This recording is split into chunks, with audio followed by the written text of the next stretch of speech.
अस्सलाम वालेकुम नाज़रीन, आपका होस्ट बिन्यामिन शौकत हाज़िर खिदमत है स्पेशल न्यूज़ पैकेज के साथ। पाकिस्तान में ज़मीन खरीदना या बेचना हमेशा से एक मुश्किल मरहला रहा है, जहां बेचने वाले और ख़रीदने वाले दोनों के साथ फ्रॉड होने के कई इम्कानात मौजूद होते हैं। मगर किसान भाइयों, अगर आप ज़मीन की खरीदो फरोख्त में इस्तेमाल होने वाली चंद इस्लाहात सीख लें, उनको समझ लें, तो इस फ्रॉड के इम्कानात बहुत हद तक कम हो सकते हैं। तो चलिए आज आपको बताते हैं कि ज़मीन की खरीदो फरोख्त से कबल आपको किन बुनियादी चीज़ों का पता होना चाहिए। आज हम आपको तफसीलन बताएंगे कि खेवट, खतौनी, खसरा नंबर और दीगर इस्लाहात क्या हैं। सबसे पहले बात करेंगे मौजा के बारे में। ये एक बड़ा यूनिट होता है जो अमूमन एक बड़े गांव या एक से ज्यादा छोटे गांव को मिलाकर बनाया जाता है। मौजा का नाम इस गांव या एरिया के नाम पर ही दर्ज होता है और उस इलाके की जमीन उस मौजा के नाम से पुकारी जाती है। मौजा भी बन गया, इसमें खेवट नंबर भी लग गए। अब खेवट में बहुत सारे मालिकान हैं, किसी के पास 5 एकड़ है, किसी के पास 10 और किसी के पास 2 एकड़। तो उनको कैसे पहचानेंगे कि किस खेवट में कौन से बंदे की कितनी जमीन है। तो नाज़रीन, इसके लिए हर हिस्सादार को एक खतौनी नंबर लगा दिया जाता है। मसलन खेवट नंबर 1 में 10 एकड़ जमीन है और 2 मालिक हैं 5-5 एकड़ के,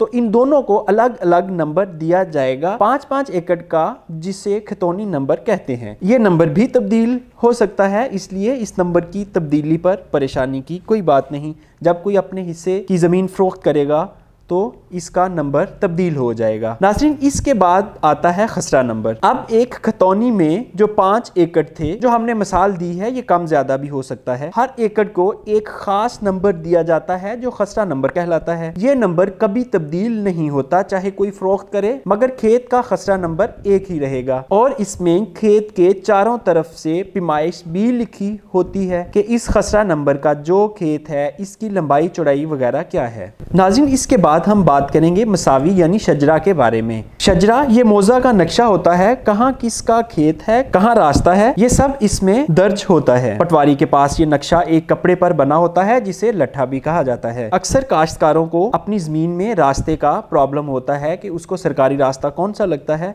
तो उसका बेहतरीन तरीका ये होता है कि अपने ज़मीन का शजरा पटवारी के दफ्तर से हासिल किया जा सकता है, जिसके ऊपर आपके रास्तों की निशानदेही हुई होती है। नाज़रीन, इसके बाद हम बात करेंगे जमाबंदी की। जमाबंदी में एक मौजू के, किस खेवट के, किस खतौनी के खसरा में कितने मालिक हैं, सबकी तफसील दर्ज होती है। इसमें यह भी दर्ज होता है कि मालिक कौन है और जमीन काश्त कौन कर रहा है, ठेका पर या मालिक खुद काश्त कर रहा है। जमीन की फर्द भी इसी रजिस्टर की तफसील की बुनियाद पर जारी की जाती है। गर्दौरी, आप जिस रकबा के मालिक हैं या मिजारे हैं, इस रकबा में क्या काश्त होता है, ये बंजर है, कदीमी बंजर है या आबाद है, इस सब की तफसील भी पटवारी के पास दर्ज होती है। इसे गर्दौरी कहते हैं। नाज़रीन, ये थी कुछ टर्मिनोलॉजीज जो ज़मीन की खरीदो फरोख्त करने वालों को ज़रूर मालूम होना चाहिए। आइए अब आपको हम बताते हैं कि अगर आपने ज़मीन खरीदनी है तो आप किस तरह फ्रॉड से बच सकते हैं। नाज़रीन, जैसा कि हमने आपको पहले बताया था कि ज़मीन में एक ऐसा नंबर होता है जो कभी तब्दील नहीं होता,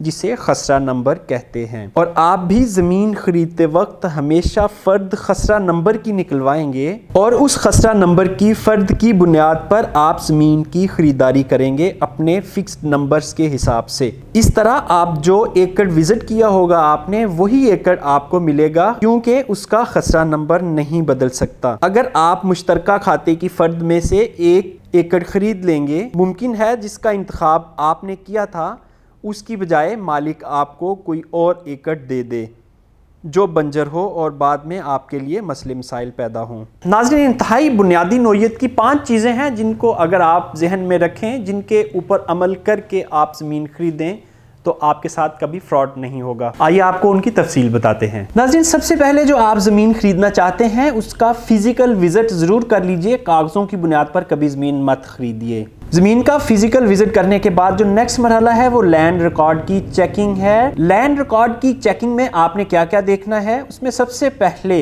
ज़मीन बेचने वाला आपको फ़र्द रिकॉर्ड देगा। उस फर्द रिकॉर्ड की आप क्रॉस वेरिफिकेशन पटवार खाने से करेंगे। पटवारी से चेक करें, जमाबंदी चेक करें, परत पटवार चेक करें, रजिस्टर हकदाराने ज़मीन चेक करें, रजिस्टर गिरदावरी चेक करें। ये वो डॉक्यूमेंट्स हैं जो आपको इस ज़मीन की असल मलकियत के बारे में बताएंगे اور یہ بتائیں گے کہ یہ مالک جس کی فرد ہے کیا یہ واقعہ ہی زمین پر قابض بھی ہے یا اس کا کوئی ایشو چل رہا ہے۔ فرد ریکارڈ چیک کرنے اور کلیئر ہونے کے بعد جو آپ نیکسٹ سٹیپ دیکھیں گے وہ یہ دیکھیں گے کہ زمین کسی ادارے کے پاس، بینک کے پاس یا کسی عدالت کے پاس رہن تو نہیں ہے۔ اگر یہ زمین رہن ہوئی تو پھر آپ کے لیے کل کو پرابلمز ہو سکتے ہیں۔ ناظرین، بہت اہم مرحلہ یہ ہوتا ہے کہ کاغذات کے مطابق کیا آپ کی زمین کا رقبہ پورا ہے۔ بعض اوقات کاغذات میں رقبہ پورا ہوتا ہے جبکہ فزیکلی وہ رقبہ کم ہوتا ہے، اور اس کے بعد پٹواری سے آپ گرداوری اپنے نام کروائیں گے، اور پھر آخر میں جو ہم نے سب سے پہلا مرحلہ کیا تھا لینڈ ریکارڈ چیک کرنا، آخر میں آپ دوبارہ لینڈ ریکارڈ چیک کریں گے انہی سٹیپ سے جو ہم نے پہلے بتائے تھے، اور یہ دیکھیں گے کیا اسی طرح تمام ریکارڈ کے مطابق آپ کی زمین آپ کے نام پہ آ چکی ہے۔ اگر کسی جگہ پہ پرابلم ہے تو فوری طور پہ اس کو ریکارڈ کو درست کروائیے اور زمین اپنے نام پراپر رجسٹر کروائیے، انتقال کروائیے، تاکہ آپ کل کو ہونے والے فراڈ سے بچ سکیں۔ ناظرین، یہ تھا آج کا خصوصی نیوز پیکج، امید کرتے ہیں آپ کو پسند آیا ہوگا۔ اپنے ہوسٹ بنیامین شوکت کو اجازت دیجیے، خدا حافظ۔